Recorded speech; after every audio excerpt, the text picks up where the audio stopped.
This embattled Jacksonville housing chief has been fired over the findings in an explosive investigation. Fred McKinnies admitted to city authorities that he had sexual relations with some of his employees and with a tenant in public housing. He submitted his retirement letter as CEO of the Jacksonville Housing Authority. However, the board did not accept his retirement and instead terminated him. News4Jax I-Team investigator Kelly Wiley was at an emergency housing authority meeting this afternoon where all of this unfolded. Kelly.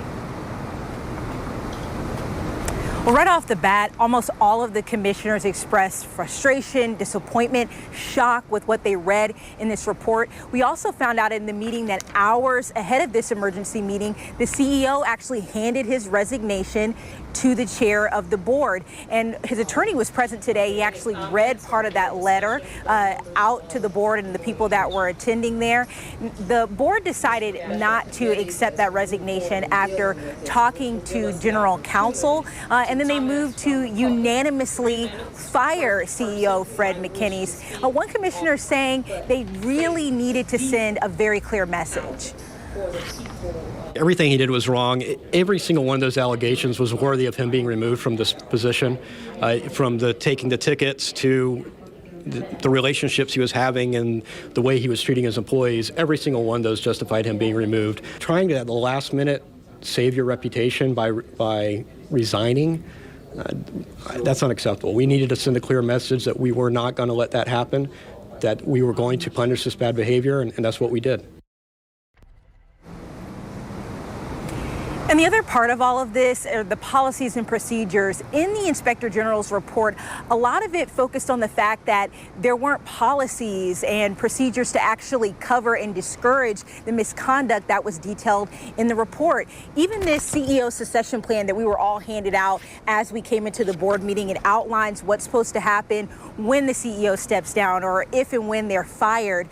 One councilman pointed out that even this is outdated, giving a lot of old outdated numbers and old outdated staff that are no longer with the JHA. So now they've created a committee to go through line by line all of their rules and procedures and update them. And specifically, they're focusing on sexual harassment and making sure that's updated and really protects their staff. They're also looking into fraternization between employees and other employees and also employees and tenants, as that was one of the misconduct allegations that were sustained through all of this, that he had a relationship with one of the tenants and actually had a baby with one of the tenants that he was having a relationship with.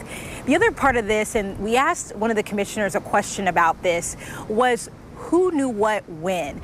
In the report, the Inspector General actually put a lot of the pieces together between which top-ranking officials knew about these relationships as they were happening throughout the years. And that commissioner was really not able to give me an answer at all. He instead said their hands are tied, that it was something that they noticed as they were reading the report, and he actually referenced me to their general counsel to get an answer on that. And so we're continuing to dig into this. We're not done looking at what's gone on here. But for now, reporting live in downtown Jacksonville, Kelly Wiley, Channel 4, the local station.